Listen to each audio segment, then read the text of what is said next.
Hi, Earl Strasbaugh, Mid-American Christian University, Fundamentals of Public Speaking.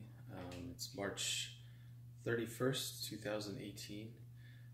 Our assignment was to discuss an object that helped define our personalities and our lives. The object that I chose for this particular assignment was a mask. Why did I choose a mask? First and foremost, I have an affinity for comic books, namely Batman. But most importantly, this kind of ties into a lot of the lessons that I've learned in my life over the last couple of years, being a fireman and being scrutinized by the public eye and exploring lots of introspective aspects of who I am and what makes us work the way that we work. My degree of study, being psychology, has a lot to do with why I chose this particular object. Many times we find ourselves putting on a mask or a persona or something that isn't quite ourselves, so that we can maybe relate or maybe feel more comfortable. Say, for example, we walk into a new classroom and everybody's introducing themselves, and we want to represent ourselves the best that we can. So we might share stories about ourselves or express certain aspects of ourselves that might not truly be us. I certainly fall into this category. I have spent many years essentially putting on a mask to be somebody who I really wasn't. And it's been a difficult journey, but in order to, I think, find our truest, happiest selves, we need to first acknowledge that we wear a mask, and second, decide how we want to deal with that.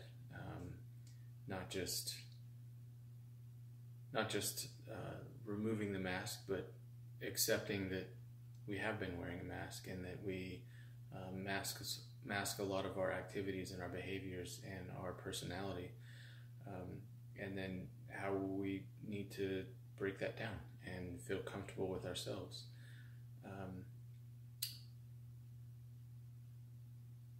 There's a moment in one of the Batman movies where one of his counterparts in the movie is asking Bruce Wayne, actually, he's saying, "I don't need the mask anymore." And unfortunately, by that point, Bruce Wayne had let Batman become his more controlled self. So therefore, he was challenged by this counterpart that the mask that he was wearing was this mask and not the actual mask, that this ended up becoming his true self, his true identity. Therefore, he had let that persona drive him and carry him and turn him into something that he really didn't want to be. So just that short illustration, I think of all of the work that can be done in the field of psychology where we're talking with folks. My own experiences, for example, where I was a fireman, we put on a lot of rigid, tough, thick masks where we feel like we need to be extra strong and extra tough and not feel weakness and not have emotions. And ultimately that breaks a lot of people down, myself included. And so we need to peel back some of those layers and take some of those masks off and fight through some of the stigma that is really starting to hurt some folks. And there's a lot of work that needs to be done, but I think that as a society we're starting to come together and look at some of these things and consider the way that we treat each other and the way that we treat ourselves, most importantly. Fundamentally,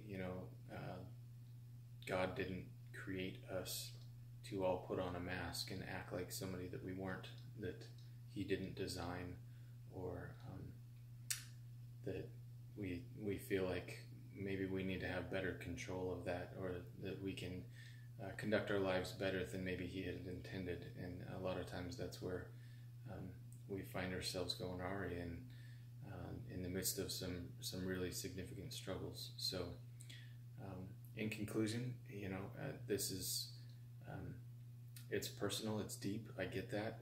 I know that this is more than just a simple object, but this is really about this journey for me is really about finding my truest self and helping others do the same thing.